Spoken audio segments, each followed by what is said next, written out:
কিতাবুন আনজালনাহু ইলাইকা লিতুখরিজান নাসা মিনাল যুলুমাতি ইলান নূর।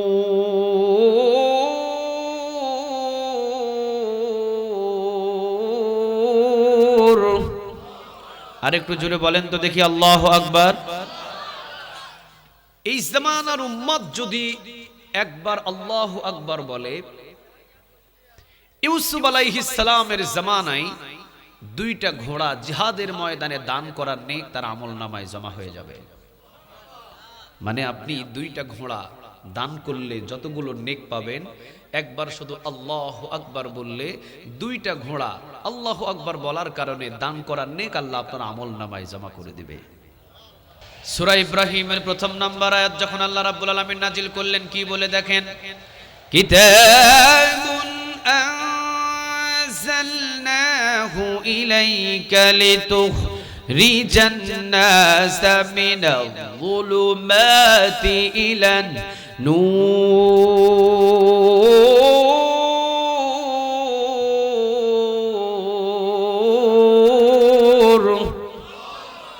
আল্লাহ রাব্বুল আলামিন বললেন, নবী হে, কিতাবুন আনজালনাহু ইলাইকা লিতুখরিজান নাসা মিনাজ যুলুমাতি ইলান নূর, অন্ধকার থেকে মানুষদেরকে আলোর পথ মানে জান্নাতের পথ দেখানোর জন্য কোরআনটাকে নাজিল করে দিয়েছেন তিনি কে? কোনো সন্দেহ হচ্ছে? কথা বলেন না, কোনো সন্দেহ হচ্ছে? কোনো সন্দেহ নাই, অন্ধকার পথ থেকে মানুষদেরকে সোজা জান্নাতের পথ দেখানোর জন্য কোরআনটাকে নাজিল করে দিয়েছেন তিনি কে? তাহলে বোঝা যায় কোরআন হলো আমার নেতা, কোরআন হলো আমার অভিভাবক। কোরআন যদি ধরি, নবী বলছেন সোজা টানেও নেবে না, বামেও নেবে না, কোথায় নেবে? আর কোরআনের ভিতরে সূরা ইব্রাহিমের প্রথম নম্বর আয়াতে আল্লাহ আবার বলছেন, কিতাবুন আনজালনাহু ইলাইকা লিতুখরিজান নাসা মিনাজ যুলুমাতি ইলান নূর, মানুষদেরকে পৃথিবীর সমস্ত অন্ধকার পথ থেকে জান্নাতের আলোকিত পথ দেখানোর জন্যই কোরআনটাকে নাজিল করেছেন তিনি কে? তাহলে বোঝা যাচ্ছে মানুষ এখন যারা দল বানিয়েছেন, ওই দলের ভিতরে যদি কোরআনের কথা না থাকে, ওই দলের রাস্তা অন্ধকার, এর ভিতরে কোনো সন্দেহ নাই। কথা বলেন না কেন? ওই জামানায় Abu Jahl, Abu Lahab, Utba, শাইবা, মুগীরা যেই দল বানিয়ে মানুষদেরকে ডেকেছিল, ওই দলটা ছিল অন্ধকার, আর নবীর দল ছিল কোরআনের জান্নাতের আলোকিত পথ। ঠিক না বেঠিক?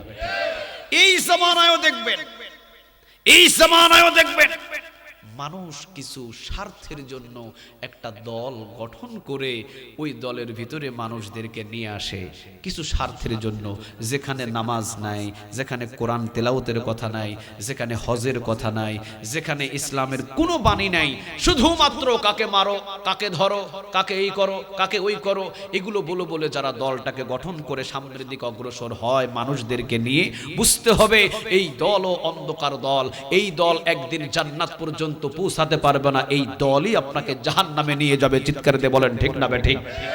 তাহলে মৃত্যুর পরে বুঝবো নাকি মৃত্যুর আগে বুঝবো? আর একটু জোরে বলতে হবে, বুঝবেন কি মৃত্যুর পরে না আগে? আমাদের গ্রামের ভিতরে একটা চাচা ছিল, ওই চাচা কথা বলতেন, ডাকতেন, বাজান নামাজে আসো, কয় আগামীকাল থেকে পড়বো, আগামী সপ্তাহ থেকে পড়বো। তখন উনি চাচা রাগান্বিত হয়ে কি বলতেন জানেন? কয় সুজা তো এখনো হইলি না, সুজা হইবি যেদিন 3 বান্দা দিবে ওই দিন, কিন্তু ওই দিন 3 বান্দা দিয়া সুজা করে কোনো লাভ হবে না। কথাটা কিভাবে বলতেন? সুজা হবি হবি, এখনো তো সুজা জায়গায় আসস নাই, সুজা হবি ওই 3 বান্দা দেওয়ার পরে, 3 বান্দা দেওয়ার পরে সুজা হয়ে কোনো লাভ নাই। মৃত্যুর পরে মানুষদেরকে বান্দা দেয় কয়টা? কথা বলে না, কয়টা? মাথার দিকে একটা দেখবেন চকলেটের মতো মোড়ায় একটা প্যাঁচ দিয়ে বান্দা দেয়, পায়ের দিকে দেখবেন আবার চকলেটের মতো মুড়িয়ে আর একটা বান্দা দেয়, কোমর বরাবর দেখবেন আর একটা বান্দা দিয়ে সোজা খাটিয়ার উপরে শোয়া দেয়। বলেন তো দেখি, এই সোজা হয়ে কি কোনো লাভ আছে? আর একটু জোরে বলেন, কোনো লাভ আছে? মৃত্যুর পরে 3 বান্দা দিয়ে সোজা হয়ে কোনো লাভ নাই। আপনাকে সোজা হতে হবে যতদিন পর্যন্ত দুনিয়াতে জীবনযাপন গড়ছেন। তাহলে দুনিয়াতে জীবনযাপন গড়া অবস্থায় আপনাকে জানতে হবে কোন দল অন্ধকার পথের দিকে রওনা দিয়েছে, জাহান্নামের দিকে রওনা দিয়েছে, আর কোন দলের মানুষ জান্নাতের দিকে রওনা দিয়েছে। যাচাই বাছাই করার জন্য দুনিয়াতে আমাদেরকে জ্ঞান নামক জ্ঞান মেধা দিয়েছেন তিনি কে? আল্লাহ বলছেন তোমরা এবারে যাচাই বাছাই করো, তোমরা এবারে যাচাই বাছাই করে দেখো যে আসলে তোমরা কোন দিকে রওনা দিবা। তোমরা কি কোরআনের পথে হাঁটবা, নাকি তোমরা কোরআন ব্যতীত ওই জামানায় Abu Jahl, Abu Lahab, Utba, শাইবা, মুগীরা সবাই তারা দল একটা গঠন করেছিল, ওই দলের দিকে হাঁটবা? তোমরা এবারে সিদ্ধান্ত নাও। মৃত্যুর পরে সিদ্ধান্ত নিয়ে কোনো লাভ হবে না, সিদ্ধান্ত নিতে হবে মৃত্যুর আগে। কথাটা আমার নয়, কথাটা কার? আরো জোরে বলতে হবে কার? মৃত্যুর পর যদি আপনার কবরের পাশে কাবা ঘরের ইমামকেও নিয়ে এসে যদি আপনার কবরের পাশে মিলাদ পড়ানো হয়, এরপর আপনার কবরের পাশে হাত তুলে যদি দোয়া করানো হয়, আর আপনি যদি জীবিত থাকাকালীন জান্নাতের সঠিক পথে না গিয়ে যদি সঠিক পথের আপনি যদি বাধা দিয়ে দিয়ে দুনিয়া থেকে বিদায় হয়ে যান, আল্লাহর কসম কাবা ঘরের ইমাম আপনার কবরের পাশে দাঁড়ালেও আপনাকে জান্নাতি বানাতে পারবে না। ঠিক না বে ঠিক? আর যদি আপনি দুনিয়াতে জীবিত থাকাকালীন জান্নাতের সোজা পথে অংশগ্রহণ করে যদি হামলা খান, যদি মামলা খান, যদি চলে যান, যদি জুলুমের শিকার হয়ে যান, যদি পৃথিবীর মানুষ আপনার পাশে না দাঁড়ায়, আল্লাহ বলছেন কাউকে লাগবে না, আমি আল্লাহ তোর জন্য একাই যথেষ্ট। জানাজার নামাজ না হলেও আপনি জান্নাতে চলে যাবেন। সুবহানাল্লাহ বলেন। আর যদি আপনি জান্নাতের সোজা পথে না আসে উল্টা আরো জান্নাতের সরল পথে বাধা দিয়ে, হামলা দিয়ে, মামলা দিয়ে, জেল দিয়ে, জুলুমি করে, জমিনের ভিতরে ফ্যাসিস্ট নাম গ্রহণ করে 17 বছর পর্যন্ত ক্ষমতা দখল টিকায়া রাইখা আপনি যদি লাস্টে গিয়া মৃত্যুর পরে যদি কাবা ঘরের ইমাম রে দিয়াও জানাজার নামাজ পড়ান, আল্লাহ বলেন এই দোয়া আমার দরবারে কবুল হবে। কারণ দুনিয়াতে থাকাকালীন সে জান্নাতের সোজা পথে ছিল না বিধায় আজকে মৃত্যুর পরে 3 বান্দা দেওয়ার পরে কোনো লাভ? আরো জোরে বলেন কোনো লাভ? তাহলে আজকে আমাদের সিদ্ধান্ত নিতে হবে আমরা কোন পথে চলবো। সিদ্ধান্ত আমরা আজকে গ্রহণ করব তো ইনশাআল্লাহ। আর একটু জোরে বলেন না ইনশাআল্লাহ। আল্লাহ রাব্বুল আলামিন সূরা ইব্রাহিমের 21 নম্বর আয়াতের ভিতরে বলছেন ওয়া বারাজু লিল্লাহি জামিআ ফাকালাদ দুআফাউ লিল্লাযীনা ইসতাকবারু ইন্না কুন্না লাকুম তাবা। বলেন তো দেখি কথাটা কার? আর একটু জোরে বলেন তো দেখি কার? আল্লাহ রাব্বুল আলামিন বলছেন ওয়া বারাজু লিল্লাহি জামিআ, কেউ থাকবে না পৃথিবীর বুকে, সবাইকে মরতে হবে এবং সবাই মারা যাওয়ার পরে সবাইকে কিয়ামতের ময়দানে আবার উঠাবেন। এই ঘোষণাটা কার? আর একটু জোরে বলেন কার? আদম আলাইহিস সালাম থেকে এ পর্যন্ত যতজন মানুষ আছে দুনিয়াতে সব মানুষ মৃত্যুবরণ করবে। কুল্লু নাফসিন যায়িকাতুল মাউত, মৃত্যু হবেই হবে, পৃথিবীতে কেউ থাকবে না। বাংলাদেশের ভিতরে 3 বারের প্রধানমন্ত্রী কয়েকদিন আগে বেগম খালেদা জিয়া দুনিয়া থেকে বিদায় হয়ে গেলেন। তবে তার জানাজার নামাজটা দেখে আমরা অনেক মানুষ অবাক হয়ে গেছি। আমরা অনেকে অনেক কথাও বলছি, যেমন আল্লাহ সুবহানাহু ওয়া তাআলা হয়তোবা শেষ বিদায়টা তার রাজকীয় বিদায় হিসাবেই তাকে কবুল করে নিয়েছেন। আলহামদুলিল্লাহ বলেন। বিদায়টা ছিল অন্যরকম। কিরকম? জানাজার নামাজ মনে হচ্ছে তার কফিনের পাশে পুরো একটা বাংলাদেশ দাঁড়িয়ে গেছে। ঠিক না ঠিক? মনে হচ্ছিল তার কফিনের পাশে পুরো একটা বাংলাদেশ দাঁড়িয়ে গেছে। তবে বাংলাদেশের ভিতরে নির্যাতিত নারীর ভিতরে তিনি আমার মনে হয় 1 নম্বরেই থাকবেন।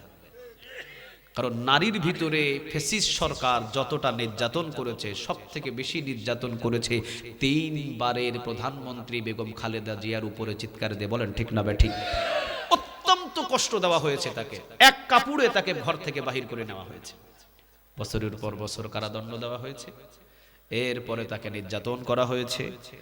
যেমন খাবার দিয়েছেন তেমনই তাকে খেতে হয়েছে। অসংখ্য নির্যাতন সহ্য করার পর বিদায় মুহূর্তে আল্লাহ সুবহানাহু ওয়া তাআলা হয়তোবা তার জানাজার নামাজটা দেখিয়ে মানুষদেরকে বলে দিয়েছেন, জুলুমের পরে আমি আল্লাহ নিজেই তার সম্মান বৃদ্ধি করে দিই। সুবহানাল্লাহ বলেন।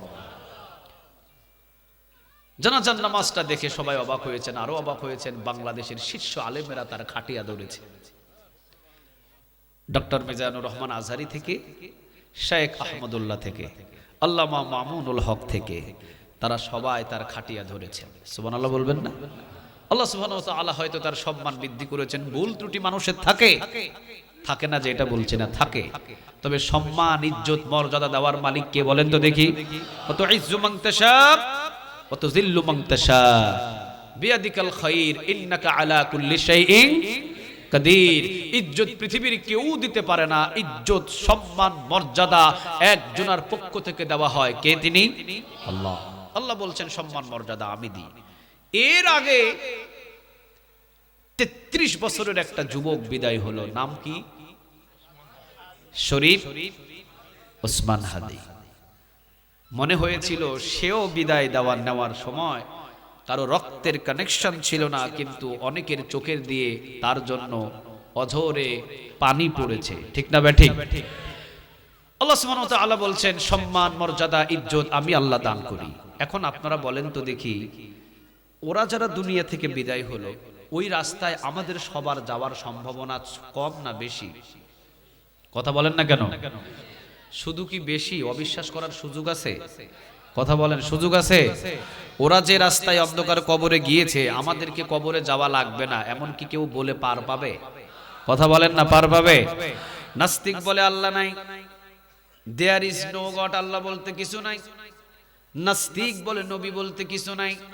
নাস্তিক বলে ইসলাম বলতে কিছু নাই। নাস্তিক বলে আসমান একা একা হয়েছে, জমিন একা একা হয়েছে।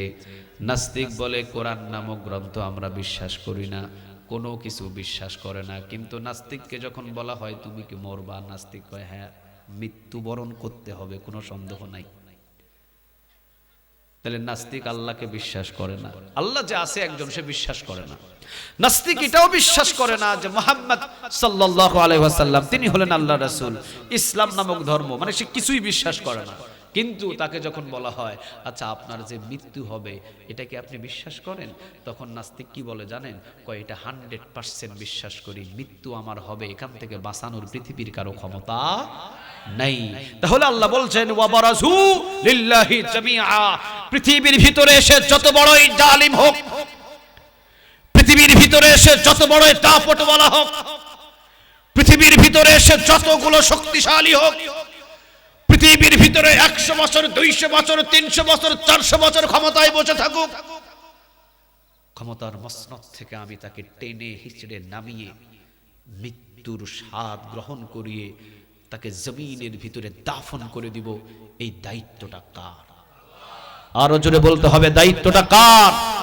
আল্লাহ বলছেন ওয়া বারাজুলিল্লাহি জামিআ, সবাইকে আমি উঠাবো, সবাইকে উঠাবো আমি, কেউ থাকবে না আমি আল্লাহ ছাড়া। সুবহানাল্লাহ বলেন। জিবরিল আলাইহিস সালামও মারা যাবে, মিকাঈলও মারা যাবে, ইসরাফিলও মারা যাবে, আজরাইলও মারা যাবে, সবাই মারা যাবে, একজন থাকবেন শুধু, তিনি কে? ইব্রাহিম আলাইহিস সালামের জামানায় নমরুদ 400 বছর ক্ষমতা চালিয়েছিলেন। কয়শো বছর? আর একটু জোরে বলতে হবে, কয়শো বছর? 400 বছর ক্ষমতা চালিয়েছিলেন নমরুদ। 400 বছর ক্ষমতায় চালিয়ে কত মায়ের বুক খালি করেছেন, কত মাকে হত্যা করেছেন, কত পুরুষকে হত্যা করেছেন, একের পর এক হত্যা করতে করতে করতে করতে এমনকি পয়গম্বর ইব্রাহিম আলাইহিস সালামকে কত বড় জালিম হলেন, জ্বলন্ত আগুনের কুণ্ডুলিতে তাকে নিক্ষেপ করা হয়েছে। ঠিক না বেঠিক? কত বড় জাতের জালিম হতে পারে, কত বড় জাতের জালিম হলে একজন নবীকে আগুনের ভিতরে জ্বালিয়ে দিতে পারে, কত বড় জাতের জালিম হলে, কত বড় জালিম হলে একজন পয়গম্বরকে জ্বলন্ত আগুনের কুণ্ডুলিতে ফেলে দিতে পারে। 400 বছর ক্ষমতা চালিয়েছিলেন। আল্লাহ বলেছিলেন নবী হে, 400 বছর ক্ষমতা চালানোর পরে এই 400 বছর ক্ষমতাশীল এই নেতাকে, এই রাজকীয় ভাবে সে যেভাবে চলাফেরা করত, এই স্বৈরাচারকে 400 বছর পরে আমি তাকে যেদিন ধরেছি সেই দিন ছাড়ি নাই, দুনিয়া থেকে বিদায় করে নিয়েছিলেন তিনি কে? আল্লাহ বলছেন ইতিহাস আমি রেখে দিয়েছি। সুবহানাল্লাহ বলবেন না? ইতিহাস সাক্ষী আছে, জমিনের ভিতরে যত বড় জালিম জন্ম হয়, জমিনের ভিতরে যত বড় জালিম জন্ম নেয়, জমিনের ভিতরে যত বড় স্বৈরাচার জন্ম নেয়, ইতিহাস সাক্ষী। আল্লাহ বলছেন ওয়াসায়ালামুল্লাযীনা যালামু আইয়ামু খালাবিয়ানকালিবুন, যত বড় জালিম জন্ম নিবে জমিনে তত ছোট আযাব দিয়ে তাকে ধ্বংস করবেন তিনি কে? আল্লাহ বলছেন সাধারণ মানুষ তো মৃত্যু হবেই, কিন্তু জালিম যখন ক্ষমতায় বসে তখন তাদের ভাবসাব দেখে মনে হয় সবার মরণ হবে, তাদের মরণ হবে না। কথা বলেন না কেন? এই বাংলাদেশের ভিতরে ক্ষমতাশীল যারা ছিল তারাই বলেছিল আওয়ামী লীগ নামের দলটাকে কেউ ক্ষমতা থেকে নামাতে পারবে না। এখনো ভিডিওতে রেকর্ড আছে, আমি শোনাতে পারবো। পার্লামেন্টের ভিতরে বলেছিল আওয়ামী লীগ নামের এই দলটাকে কেউ বাংলাদেশ থেকে ক্ষমতায় নামাতে পারবে। একটা আয়াতকে তারা অস্বীকার করেছিল। কোন আয়াত? আল্লাহ রাব্বুল আলামিন বলছেন কুলিল্লাহুম্মা, পড়েন, কুলিল্লাহুম্মা মালিকাল মুলকি তুতিল মুলকা মা তাশা ওয়া তানজিউল মুলকা মিম্মা তাশা ওয়া তুইজ্জু মান তাশা ওয়া তুযিল্লু মান তাশা বিয়াদিকাল খায়র ইন্নাকা আলা কুল্লি শাইইন কাদির। বলেন কথাটা কার? আর একটু জোরে বলেন কথাটা কার? তাহলে তারা যে বলল যে ক্ষমতা থেকে আমাদেরকে কেউ নামাতে পারলো না, কেউ নামাতে পারবে না, বলেন তো ক্ষমতা থেকে নামান তিনি কে? আবার আল্লাহ বলছেন কুলিল্লাহুম্মা মালিকাল মুলক তুতিল মুলকা মান তাশা, আমি আল্লাহ ক্ষমতা দান করি আবার ক্ষমতা থেকে নামাই। তারা যখন বলেছিল আমাদেরকে কেউ নামাতে পারবে না, আসলে নামানোর মালিক কে? আর একটু জুড়ে বলেন কে? আল্লাহ রাব্বুল আলামিন অন্য জায়গায় বলছেন তাবারাকাল্লাযী বিয়াদিহিল মুলকু ওয়া হুয়া আলা কুল্লি শাইইন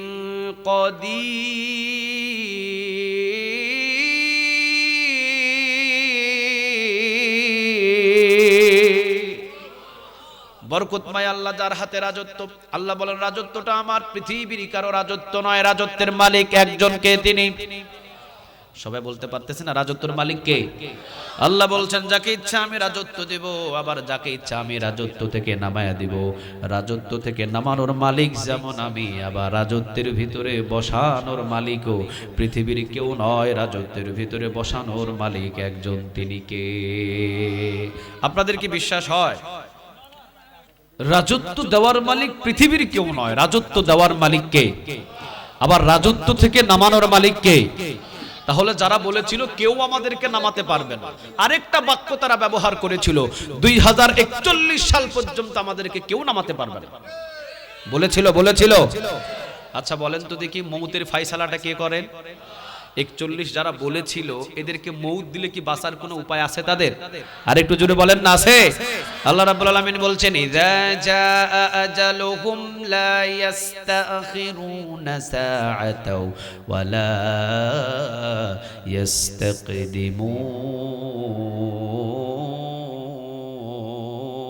ইস্তাকদিমুন। আল্লাহ রাব্বুল আলামিন বলছেন ইযা জাআ আজালুহুম লা ইস্তাখিরুনা সাআতাও ওয়া লা ইস্তাকদিমুন, মৃত্যুর ঘন্টা যেদিন আমি বাজিয়ে দেব 41 সাল লাগবে না, 41 সেকেন্ডের ভিতরে বিদায় করে নিতে পারেন তিনি কে? তাহলে আল্লাহ রাব্বুল আলামিন বলছেন ওয়া বারাসুলিল্লাহি জামিআ, কিয়ামতের ময়দানে সব জালিমদেরকে উপস্থিত করা হবে, কিয়ামতের ময়দানে সমস্ত স্বৈরাচারদেরকে উপস্থিত করা হবে, কিয়ামতের ময়দানে জমিনের ভিতরে যারা খোদা হিসাবে দাবি করেছিল এমন ফেরাউনদেরকেও হাজির করবেন। আওয়াজ দিয়ে বলেন তিনি কে? ওই ক্ষমতাটা কি আল্লাহর আছে? সবাই তো বলতেছেন না ওই ক্ষমতাটা কি আল্লাহর আছে? তাহলে জমিনের ভিতরে যারাই বাহাদুরি করে, জমিনের ভিতরে যারা অহংকার করে, জমিনের ভিতরে যারা জুলুমি করে, জমিনের ভিতরে মাসলুমদের উপরে যারা স্বৈরাচারী হয়, জমিনের ভিতরে যারা অন্যায়ভাবে মানুষদের উপর অত্যাচারী হয়, সবগুলারে ধরে বাইন্দা কিয়ামতের ময়দানে কাঠগড়ায় দাঁড় করাবেন তিনি কে? আল্লাহ বলছেন ওয়া হুয়া আলা কুল্লি শাইইন কাদির, আমি সর্ববিষয়ের উপরে সর্বশক্তিমান। সুবহানাল্লাহ বলেন, সর্ববিষয়ের উপরে সর্বশক্তিমান। শুধু একদিকে না, সব বিষয়ের উপরে সর্বশক্তিমান একজন, আওয়াজ দিয়ে বলেন তিনি কে? এই জন্য মাঝে মাঝে আমরা বলি যার কেউ নাই তার কে আছে। আর একটু জোরে বলেন না কে আছে? মানুষের যখন পিঠ দেয়ালে ঠেকে যায় তখন মানুষ বলে যা আল্লাহর উপরে ছেড়ে দিলাম। বলে বলে কথা বলেন না, বলে বলে মানুষের যখন দেয়ালের পিঠটা ঠেকে যায় তখন বলে আল্লাহর কাছে ছেড়ে দিলাম। আপনারা জানেন কিনা জানি না, আমাদের মাসুদ সাইদি ভাইয়ের সাথে আমাদের মাঝে মাঝে কথা হতো। তখন আমরা সাইদি হুজুরের গল্প শুনতাম, সাইদি হুজুরের কিছু খোঁজ খবর নিতাম। তখন আমরা বলতাম যে ভাই হুজুরের কি পরিস্থিতি, হুজুর কি আসবে আমাদের মাঝে? তখন উনি বলতেন যে বাবা তো বলে দিছে যে আল্লাহর উপরে ছেড়ে দিছে। কার উপরে ছেড়ে দিছে? আর একটু জোরে বলেন না কার? আল্লাহর উপরে ছেড়ে দিয়েছে। উনি বিদায়ের আগে উনি বলেছিলেন বাজান, ওনার ছেলেকে বলেছিলেন শুনে রাখো বাজান, যদি কোনো বিনা কারণে আমাকে যেইভাবে ট্যাগ লাগানো হয়েছে, আমাকে বলা হয়েছে আমি নাকি জেনাখোর, আমাকে বলা হয়েছে আমি নাকি রাজাকার, মিথ্যা মামলা দিয়ে যদি আমাকে বাংলার জমিন থেকে তারা শেষ করে দেয়, আমি জেলখানায় থেকে একটা কথা বলে গেলাম, তারা 1 বছর ক্ষমতায় টিকে থাকতে পারবে না। আল্লাহ মাজলুমের দোয়া এমন ভাবে কবুল করেছে। 14 আগস্ট আল্লামা সাইদি রাহিমাহুল্লাহ বিদায় হয়েছিলেন। পরের বছরের 14 আগস্ট না 5 আগস্টে এক কাপড়ে বিদায় হতে বাধ্য হয়েছে। আপনারা এখন বলেন তো দেখি, দেয়ালে যখন মানুষের আমাদের পিঠ ঠেকে যায় তখন আমরা কার কাছে ছেড়ে দিই? আর একটু জোরে বলেন না কার? আল্লাহ বলছেন তখন দায়িত্ব আমার। সুবহানাল্লাহ বলেন। পৃথিবীর মানুষের শক্তি যেখান থেকে শেষ, আল্লাহ বলছেন সেখান থেকে আমি আল্লাহর শুরু। সুবহানাল্লাহ বলবেন না? তাহলে ওয়াবারাজুলিল্লাহি জামিআ, কিয়ামতের ময়দানে সবাইকে উঠাবেন। নমরুদ 400 বছর পর্যন্ত ক্ষমতা চালিয়েছিলেন। 400 বছর ক্ষমতায় চালানোর সময় একজন জীবন্ত নবীকে আগুনের ভিতরে নিক্ষেপ করেছেন। এর চাইতে কি বড় জালিম পৃথিবীতে আর হয়? কথা বলেন না, এর চাইতে কি জালিম পৃথিবীতে আর হয়? আল্লাহ বললেন কি, যত বড় জালিম তত ছোট আযাব। সুবহানাল্লাহ বলেন। প্রত্যেকে আমরা একটা সূরা জানি, সেই সূরাটা হলো পড়েন আলাম তারা, জানেন না সবাই? পড়েন দেখি আলাম তারা কাইফা ফাআলা রাব্বুকা বিআসহাবিল ফিল আলাম ইয়াজআল কাইদাহুম ফি তাদলিল ওয়া আরসালা আলাইহিম তায়রান আবাবিল। বলেন কথাটা কার? আরেকটু জোরে বলেন কার? বিশ্বনবীর জন্মের কয়েকদিন আগের ঘটনা। আব্রাহাম নামক এক হস্তি বাহিনী এসেছিল কাবা ঘর ভাঙার জন্য। কাবা ঘর কার? আর একটু জুড়ে বলেন কার? ওয়াত্তিনি ওয়াজ্জাইতুনি ওয়া তুরি সিনিন ওয়া হাযাল বালাদিল আমিন।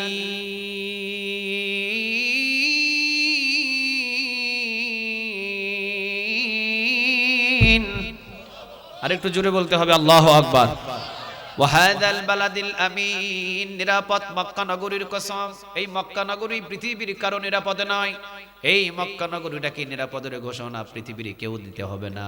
মক্কা নগরীটাকে হেফাজতের দায়িত্ব, নিরাপদের দায়িত্ব নিয়েছেন তিনি কে? আব্রাহাম এসেছিলেন হস্তি বাহিনী নিয়ে কাবা ঘর ভাঙার জন্য। এই জালেম বড় বড় হস্তি নিয়ে, হাতি নিয়ে এসেছিলেন। আচ্ছা বলেন তো দেখি, হাতির বিরুদ্ধে লড়াই করার জন্য আরেকটা হাতির দরকার। কথা বলেন না কেন? আপনার হাতে তরবারি, এখন আমি যদি কলা গাছ নিয়ে সামনে দাঁড়ায়, আমি কি আপনার সাথে পারবো? কথা বলেন, আমি কি পারবো? আপনার হাতে তরবারি হলে আমার হাতে বটি হলেও থাকতে হবে, ঠিক না? ঠিক। আপনার হাতে তরবারি হলে আমার হাতে অন্তত সালাত কাটা ছুরি হলেও থাকতে হবে। তাহলে হয়তো 2-4-5 মিনিট আপনার সাথে কিছু একটা করা যাবে। আপনার হাতে তরবারি আর আমার হাতে কলা গাছ, এটা কি হয়? আব্রাহাম নিয়ে আসতে হস্তি বাহিনী, তাহলে আল্লাহ আর একটা হস্তি বাহিনী পাঠানো দরকার ছিল। কিন্তু আল্লাহ কি বললেন? না, আমি জালিমদেরকে শেষ করি বিপরীত জিনিস দিয়ে। কি দিয়ে? কয় সে যত বড় জালিম তাকে ধরবো আমি তত ছোট জিনিস দিয়ে। সুবহানাল্লাহ বলেন। কারণ তিনি বলেছেন ওয়া হুয়া আলা কুল্লি শাইইন কাদির, সর্ববিষয়ের উপরে সর্বশক্তিমান। আব্রাহাম আসলেন হস্তি বাহিনী নিয়ে, আর আল্লাহ পাঠালেন ছোট ছোট পাখির ঝাঁক। সুবহানাল্লাহ বলেন। ছোট ছোট পাখিগুলোরে পাঠায়া এই আব্রাহাম সহ হস্তি বাহিনী সহ সবাইরে ধ্বংস করে দিলেন। তিনি কে? আপনাদের ইমানে মনে হয় আল্লাহ কি এখনো আছে? আগের মতোই আছে? শক্তি কি আগের মতোই আছে নাকি কমে গেছে? আছে, আছে। নমরুদ 400 বছর ক্ষমতায় বসেছিলেন, জ্বলন্ত ইব্রাহিমকে আগুনের ভিতরে জ্বালিয়ে দিলেন। কত বড় জালেম! আল্লাহ বললেন, ইব্রাহিম কোনো চিন্তা নেই, যত বড় জালেম তত ছোট আযাব দিয়ে ধ্বংস করব। মশার একটা পাল আল্লাহ পাঠালেন, মশার পাল আসমান থেকে আসতেছে জমিনের দিকে। সর্বশেষ একটা মশা পড়ে গেছে, এটা হলো একটু প্রতিবন্ধী, পা একটা ন্যাংড়া। এ আল্লাহর কাছে আরজি করেছে, আল্লাহ এই জালিমটার দায়িত্ব আমাকে দেন। সুবহানাল্লাহ বলতেছেন না? যে সুস্থ মশাগুলো সামনে গেছে আর অসুস্থটা একটু পিছনে পড়ে গেছে। এ আল্লাহর কাছে ফরিয়াদ করে বসছে, আল্লাহ আমি যখন অসুস্থ তো আমাকে এই দায়িত্বটা দেন, আমি যেন ওই বড় জালিমটারে ধ্বংস করতে পারি। সুবহানাল্লাহ বলেন। আল্লাহ বললেন, যাও, তোমাকে এই দায়িত্ব দেওয়া হলো। সে সোজা এসে নাক দিয়ে কোথায় ঢুকলো? কথা বলেন, নাক দিয়ে কোথায় ঢুকলো? মগজের ভিতরে ঢুকলো। প্রথমে সেনাপতির জুতার বাড়ি খাইলেন, কাজ হয় না। এলাকাবাসীর জুতার বাড়ি খাইলেন, কাজ হয় না। নিচের জুতা দিয়া নিজের মাথায় পিটাইলেন। আওয়াজ দিয়ে বলেন, তিনি কে? আরো জোরে বলতে হবে, তিনি কে? আল্লাহ বলছেন, জমিনের ভিতরে চেয়ে যত বড় জালিম হবে, জমিনের ভিতরে চেয়ে যত বড় স্বৈরাচার হবে, জমিনের ভিতরে চেয়ে যত বড় ফাসিস হবে, আমি আল্লাহ তাকে ছোট আযাব দিয়ে ধ্বংস করব। আব্রাহামকে ধ্বংস করেছি ছোট পাখি দ্বারা, নমরুদকে ধ্বংস করেছি মশা দ্বারা, ফেরাউনকে ধ্বংস করেছি পানি দ্বারা। জমিনের ভিতরে জালিম জন্ম নিয়েছেন। বাংলাদেশের মুফাসসিররা বলছেন, বাংলাদেশের 17 বছরের জালিমকে ধ্বংস করেছেন আল্লাহ। ভয় ধারা এমন ভয় ভিতরে ঢুকিয়ে দিয়েছেন, 18 রকমের খাবার রান্না করে দুপুরে না খেয়ে পিছনের দরজা দিয়ে চোরের মতো পালাতে বাধ্য হয়েছে। আল্লাহ বলেন, জালিমদেরকে আমি আল্লাহ কি দিয়ে ধরবো তোমরা টেরও পাইবা না। সুবহানাল্লাহ বলেন। এই জন্য তো বাংলাদেশ, আমি মাঝে মাঝে মাহফিলে বলি, ছাত্র জনতা তারা চেয়েছিল পদত্যাগ। তারা কি চেয়েছিল? আল্লাহ বললেন, না বোকা, তোদের সিদ্ধান্ত আমি মানতে পারলাম না। তোরা চাইলি পদত্যাগ, আর আমি আল্লাহর সিদ্ধান্ত হলো দেশ ত্যাগ। কথা কি বুঝাইতে পারছি আমি? চট্টগ্রামের মানুষ কথা বলেন না কেন তাইলে? ছাত্র জনতা চাইছিল পদত্যাগ, আল্লাহর ডিসিশন কি পদত্যাগ না দেশ ত্যাগ? আরেকটু জোরে বলেন, পদত্যাগ না দেশ ত্যাগ? কবুল হলো কার ডিসিশন? আরেকটু জোরে বলেন, কার? তাহলে আল্লাহ রাব্বুল আলামিন বলছেন, শোনো, ওয়া রাসূলিল্লাহি জামিআ, জমিনের ভিতরে শুধুমাত্র একজন জালিম না, কিয়ামত পর্যন্ত জালিম আসবে যাবে, আসবে যাবে, কিন্তু এগুলো একটাকেও আমি ছাড়বো না। কুল্লু নাফসিন যায়িকাতুল মাউত, মউত দিয়ে এদেরকে আমি গ্রেফতার করে জমিনের ভিতরে গেড়ে দিব। চিৎকার দিয়ে বলেন আল্লাহু আকবার। নমরুদকে জমিনের নিচে রাখছে কে? ফেরাউনকে জমিনের নিচে না উপরে শুটকি করে রাখছে কে? আব্রাহামকে জমিনের নিচে রাখছে কে? এ পর্যন্ত যত জালিম জমিনের ভিতরে জন্ম নিয়েছেন, জমিনের ভিতরে বাহাদুরি করেছেন, মাসলুমদের উপরে অত্যাচার করেছেন, তাদেরকে ধরে ধরে জমিনের ভিতরে গেড়ে দিয়েছেন, তিনি কে? আল্লাহ বলছেন, সবাইরে গাড়বো, আমারে কেউ গাঁটতে পারবে না। সুবহানাল্লাহ বলবেন না? কে বলছেন এই কথা? আল্লাহ রাব্বুল আলামিন ওটা বলছেন, আল্লাহু লা ইলাহা ইল্লা হুয়া আল হাইয়ুল কাইয়্যুম।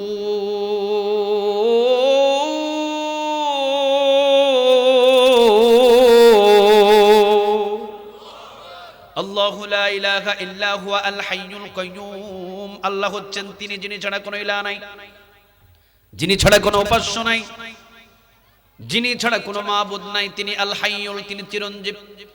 তিনি আল কাইয়্যুম, তিনি চিরস্থায়ী। সবার ঠিকানা শেষ হয়ে যায়, কিন্তু চিরঞ্জীব চিরস্থায়ী একজন। আওয়াজ দিয়ে বলেন, তিনি কি? মৃত্যু সবার আছে, মৃত্যু নাই কার? আর একটু জোরে বলেন, কার?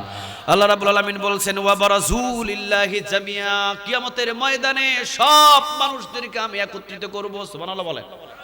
হাজার হাজার বছর পর্যন্ত জমিনের ভিতরে হায়াত দিয়েছি, তাদেরকেও আমি জমিনের ভিতরে মৃত্যু দিয়ে জমিনের নিচের ভিতরে রেখে দিয়েছি। মুফাসসিরিনে কেরাম এবং নবী বলছেন, জমিনের ভিতরে জীবিত আছে যত মানুষ, তার চাইতে হাজার গুণ বেশি আছে জমিনের নিচে মানুষ। কথা কি আমি বোঝাইতে পারছি?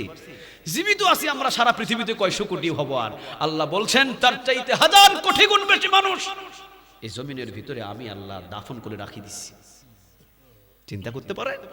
তাহলে আপনি কোথায় কি হইলেন? আর আপনার চাইতে বড় বড় বাহাদুরি মানুষ জমিনের ভিতরে রেখে দিয়েছেন। আওয়াজ দিয়ে বলেন তিনি কে?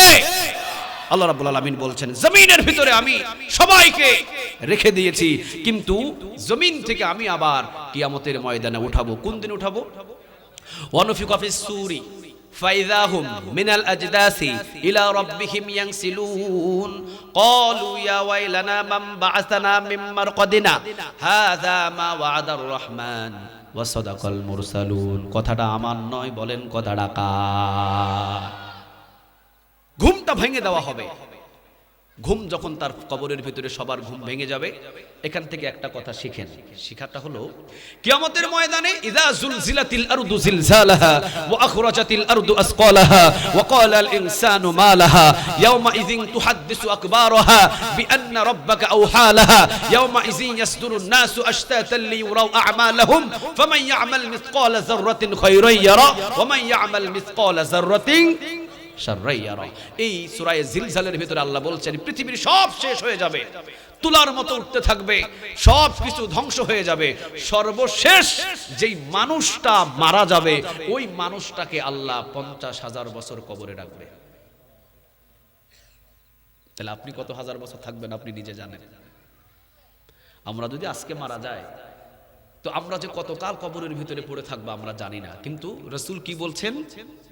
আল্লাহ বলে দিচ্ছেন, নবী আপনি জানিয়ে দেন, কিয়ামতের ময়দানে সর্বশেষ যে মানুষটাকে আমি মারব, সর্বপ্রথম যে মানুষটা রূহ আজরাইল কবজ করে নেবে, ওই মানুষটা 50,000 বছর কবরের স্বাদ গ্রহণ করতে হবে। তাহলে আমার কথা কি আপনারা বুঝতে পারতেছেন? 50,000 বছর কিয়ামতের ময়দানে আল্লাহ যেদিন কিয়ামত ঘটাইয়া দিবে, সিংহায় ফু দিয়ে দিবে, যেদিন কিয়ামত ঘটিত হবে, যেদিন সবাই মারা যাবে, তো সেই দিন সবাই মারা গেলে সর্বশেষ একজন মারা যাবে না? কথা বলেন না কেন? সর্বশেষ একজন মারা যাবে না? মারা যাবে। সর্বশেষ যে মারা যাবে, রাসূল বলছেন ওই ব্যক্তিটা অন্ধকার কবর জগতে 50,000 বছর কাটাবেন। তিনি কে? এরপরে আল্লাহ রাব্বুল আলামিন সূরা ইয়াসিনের ভিতরে বলছেন, ওয়ানুফিকু ফিস সূরি ফাইযা হুম মিনাল আজদাসি ইলা রাব্বিহিম ইয়ানসিলুন। সকলের কবরের ঘুমগুলোকে ভেঙে দেওয়া হবে। সকলের কবরের ভিতরে যখন ঘুম ভেঙে যাবে, ওয়ানুফিকু ফিস সূরি ফাইযা হুম মিনাল আজদাসি ইলা রাব্বিহিম ইয়ানসিলুন, তখন তারা কি বলবে জানেন? ক্বালু ইয়া ওয়াইলানা মান বা'আসানা মিন মারকাদিনা। তারা বলবে, হায় হায়, আমাদের এই আরামের ঘুমটা ভেঙে দিল কে? কত সুন্দরভাবে আমরা ঘুমাইছিলাম। তখন ফেরেশতারা বলবে, হাযা মা ওয়া'আদার রহমান ওয়া সাদাকাল মুরসালুন। তোমাদের ঘুম ওই রহমানের হুকুম মতো ভেঙে দেওয়া হয়েছে এবং সমস্ত নবীরাই সত্য কথা বলেছিল। কিয়ামত ঘটিত হয়েছে, কিয়ামত হয়ে গেছে, তোমরা তো আরামের ঘুম ঘুমাইছিলা। এই ঘুমের ভিতরে কোটি কোটি হাজার হাজার বছরটারে পার করে দিয়েছেন। আওয়াজ দিয়ে বলেন তিনি কে? এখন ওঠো, উঠতে হবে। ওয়াবারাজুলিল্লাহি জামিআ। এখন কিয়ামতের ময়দানে একটা হিসাব নিকাশের একটা জায়গার ব্যবস্থা করা হয়েছে, সবাই ওখানে রওনা দাও। পরনে কোনো কাপড় থাকবে না, ল্যাংটা করে কিয়ামতের ময়দানে উঠাবেন। আওয়াজ দিয়ে বলেন তিনি কে? আর একটু জোরে বলেন না তিনি কে? কিয়ামতের ময়দানে হিসাব নিকাশ শুরু হয়ে যাবে। কিয়ামতের ময়দানে হিসাব নিকাশ শুরু হওয়ার সাথে সাথে কিয়ামতের ময়দানে ওই কথাটাই আল্লাহ রাব্বুল আলামিন এতক্ষণ বললেন, ওয়া বারাজুলিল্লাহি জামিআ। আল্লাহ বললেন সমস্ত মানুষদেরকে আল্লাহর সামনে দাঁড় করাবেন উলঙ্গ অবস্থায়। তিনি কে?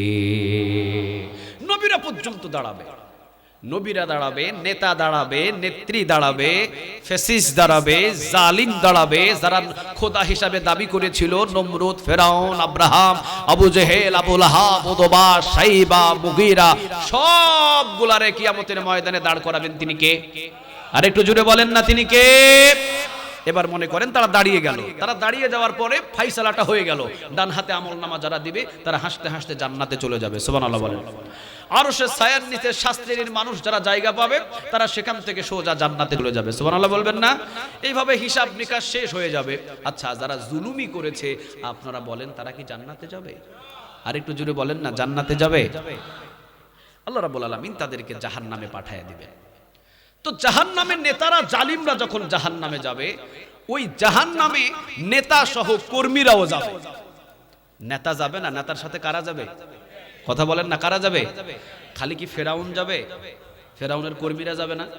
খালি কি নমরুদ যাবে? নমরুদের সেনাপতি যাবে না? নমরুদের সেনাবাহিনী যাবে না? যারা নমরুদকে অনুসরণ করলো তারা যাবে না?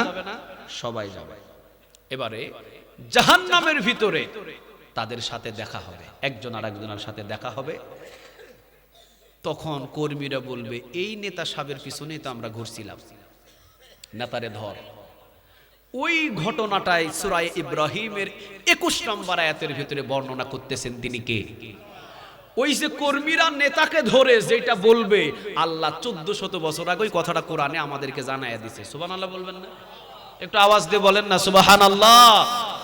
তাহলে যেই নেতা জমিনের ভিতরে জুলুমি করেছে, যেই নেতা জমিনের ভিতরে কোরআন দিয়ে মানুষদেরকে ডাকে নাই, যেই নেতা জমিনের ভিতরে হাদিস দিয়ে মানুষদেরকে ডাকে নাই, যেই নেতা শুধুমাত্র নিজের স্বার্থের জন্য মানুষদের ডেকেছে এবং মানুষদেরকে ব্যবহার করেছে, কিয়ামতের ময়দানে নেতাও জাহান্নামে যাবে এবং কর্মীগুলারেও জাহান্নামের ভিতরে ঢুকায়া দিবেন। তিনি কে? ওই জাহান্নামের ভিতরে ঢুকে এবার ওই নেতাকে তারা চিনে ফেলবে। নেতাকে চিনার পরে এবার নেতাকে কি বলবে জানেন? এবার আল্লাহ বলছেন, ফাকালাদ দুআফাউ লিল্লাযিনা ইসতাকবারু ইন্না কুন্না লাকুম তাবা। বলেন কথাটা কার? আরেকটু জোরে বলেন কার? এবার আল্লাহ রাব্বুল আলামিন বলছেন, ওরা কি বলবে জানো? ইমামদারদেরকে আল্লাহ রাব্বুল আলামিন এই কথাটা শুনিয়ে দিচ্ছেন। 1400 বছর আগে আল্লাহ সুবহানাহু ওয়া তাআলা আমাদেরকে এই কথাটা জানিয়েছেন। নেতাকে যখন তারা দেখবে তখন তারা সরাসরি গিয়ে কি বলবে জানেন? কর্মীরা নেতাদের কে তখন বলবে যে, আমরা তো তোমাদের অনুসারী ছিলাম, আমরা তো তুমি যখন ডাকছো তখনই গেছি। নেতা সাহেব, আপনি যখন বলছেন এই আজকে অমুক দোকান ভাঙতে হবে, তখন ভাঙছি। আপনি যখন বলছেন আজকে অমুক রাস্তা বন্ধ করতে হবে, তখন রাস্তা বন্ধ করে দিয়েছি। আপনি যখন বলছেন অমুকদেরকে হামলা করতে হবে, আমরা হামলা করছি। আপনি বলছেন অমুকদেরকে মারতে হবে, আমরা মারছি। নেতা সাহেব, ওই যেটা আপনি জমিনের ভিতরে আমাদেরকে করতে বলছেন, আপনার কথা অনুযায়ী 1 ইঞ্চি পরিমাণ ছাড়ি নাই, বরং আপনি বলছেন 10টারে মারতে, আমরা মারি আইছি 50টা। কথা কি বুঝাইতে পারছি? খালি আপনাকে খুশি করার জন্য আপনি বলছেন 10টা মারতে, আপনি খুশি হবেন 50টা মারলে, এই জন্য আরো 40টা বেশি মারছি। ওখানে নেতা সাহেবরে বলবে এইভাবে, তারা যখন দেখবে ফাকালাদ দুআফাউ লিল্লাযিনা ইসতাকবারু ইন্না কুন্না লাকুম তাবা, তারা ওই নেতাদেরকে বলবে, নেতা সাহেব আমরা তো জাহান্নামে আসছি, দেখতেছি আপনিও তো জাহান্নামে আইছেন, আমরা তো মনে করছি আপনি জান্নাতে ফটফটাই চলে গেছেন, কিন্তু না, আপনি তো জান্নাতে যাইতে পারেন না, আপনিও তো দেখতেছি জাহান্নামে আইছেন। তো নেতা সাহেব, আপনাকে যখন পাই গেছি মাশাআল্লাহ, আমরা এখন খুশি, অসুবিধা নাই। আপনি দুনিয়াতে আমাদেরকে বলছেন 50টা মারতে, মারি আইছি 100টা। আপনি বলছেন অমুকদের বাড়ি ভেঙে দাও, আমরা বাড়ি অমুকদেরও ভাঙছি, পাড়াপড়শিগুলাও 2-4টা ভাঙে দিয়ে চলে আসছি। আপনি যেমনি বলছেন নেতা সাহেব, ওইভাবে আপনার কাজ করছি, আপনাকে অনুসরণ করছি। নেতা সাহেব, আপনি খাড়ায় পেশাব করছেন, আমরাও খাড়ায় করছি। কথা কি বুঝতেছেন?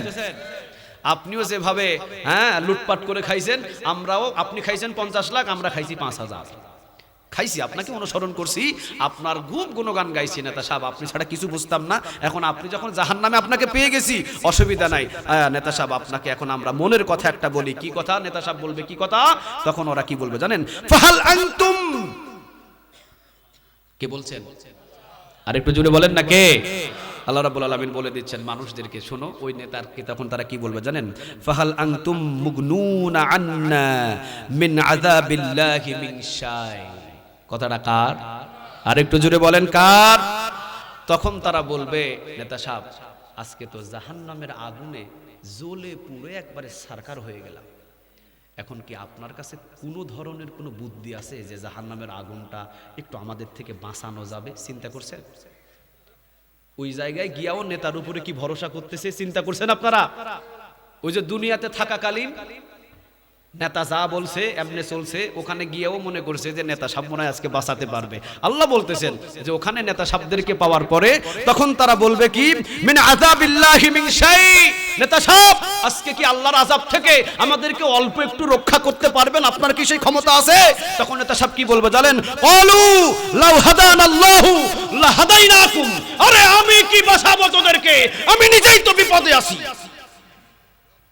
আমি তো তোদেরকে জীবনে কোনোদিন কোরআন দিয়ে ডাকি নাই, আমি তো হাদিস দিয়ে ডাকি নাই, আমি তো নবীর সুন্নাত দিয়ে ডাকি নাই, এই জন্য আমিও বিপদে আছি, তোরাও বিপদে আসোস, ওসব কোনো কাজ নাই।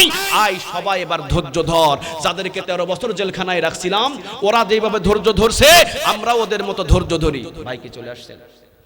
মাশাআল্লাহ, বারাকাল্লাহু ফিক। এবার কি বলবে জানেন? নেতা সাহেব বলবে যে আমি তো হেদায়েত পাই নাই, আমি তো তোদেরকে হেদায়েত দিয়ে ডাকি নাই, আমি নিজেই তো হেদায়েত প্রাপ্ত ছিলাম না, তোদেরকে শুধু ডাকছিলাম আমি নিজের স্বার্থের জন্য।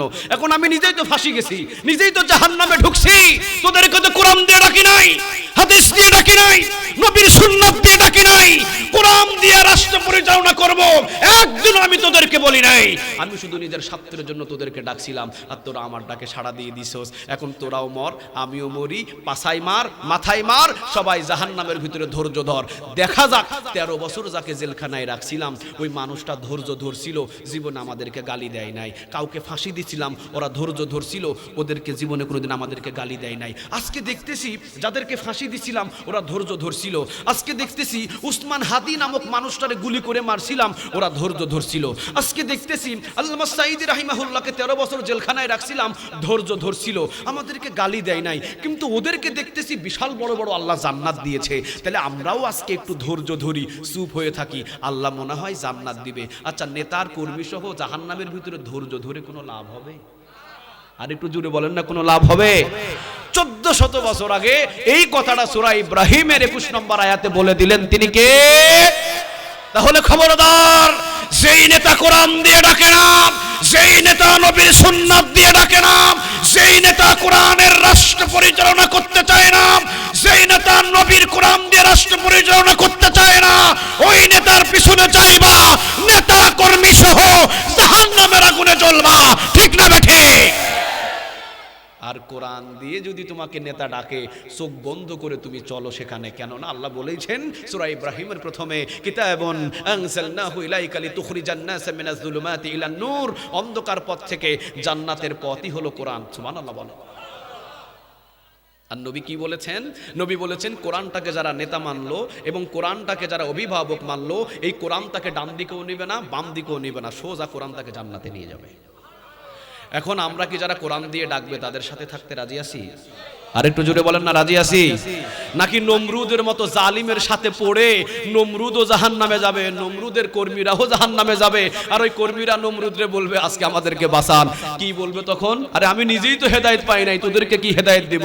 আজকে ইব্রাহিমের মতো ধৈর্য ধারণ করে দেখি আল্লাহর মাপ পাওয়া যায় কিনা। ওই দিন ধৈর্য ধরে কোনো লাভ হবে? ওই দিন ধৈর্য ধরে কোনো লাভ হবে? মাঝখানে একটা কথা বলছিলাম না আমি, সোজা হলে দুনিয়াতেই বসে সোজা হতে হবে, মরার পর 3 বান্দা দেয়া সোজা হয় কোনো লাভ? আরো জোরে বলেন, কোনো লাভ? তাহলে বেনামাজি, মদখোর, গাঁজাখোর, ইয়াবাখোর, দুনিয়ামুখী নেতার পিছনে ছুটবো না, আমরা ছুটবো ইনশাআল্লাহ যারা কোরআন দিয়ে ডাকে। আল্লাহ আমাদের সবাইকে কবুল করুক, বলেন আমিন। আর একটু জোরে বলেন আমিন। সূরা ইব্রাহিমের 21 নম্বর আয়াত থেকে আমরা যতটুকু বুঝতে পারলাম, যারা জুলুমি করবে জমিনের উপরে আর তাদের অনুসারী যারা হবে, নেতা সহ কর্মী সহ জাহান্নামের ভিতরে ঢোকাবেন তিনি কে? আর তাদের কথাগুলোকে 1400 বছর আগে কি হবে তাদের ভিতরে ঝগড়া, এই ঝগড়াটা আমাদেরকে শোনাইয়া দিয়েছেন তিনি কে? আল্লাহ এগুলো থেকে আমাদের হেফাজত করুক, বলেন আমিন। অনেক সময় নিয়ে ফেলেছি, প্রধান মেহমান চলে আসছে, আমার একদম কাছের মানুষ যাকে আমি কলিজা দিয়ে ভালোবাসি, মাওলানা মাহমুদুর রহমান দেলোয়ার ভাই। আল্লাহ সুবহানাহু ওয়া তাআলা আমার প্রিয় ভাইয়ের হায়াতের ভিতরে বারাকা দান করুক, বলেন আমিন। কণ্ঠের ভিতরে বারাকা দান করুক, বলেন আমিন। আমরা তো নিজ ইচ্ছায় কথা বলতে পারি না, এখানে বসার পরে আল্লাহর পক্ষ থেকে আমাদের জবান থেকে কথা বাহির হয়। আমি একটু খাস করে দোয়া করি আমার ভাইয়ের জবান থেকে এমন কথা যেন এখানে বাহির হয় যেন আজকের এই মাহফিলটা সফল হয়ে যায়। ওয়াখির দাওয়ানা আনিল হামদুলিল্লাহি রাব্বিল আলামিন। আসসালামু আলাইকুম ওয়া রাহমাতুল্লাহি তাআলা ওয়া বারাকাতুহু।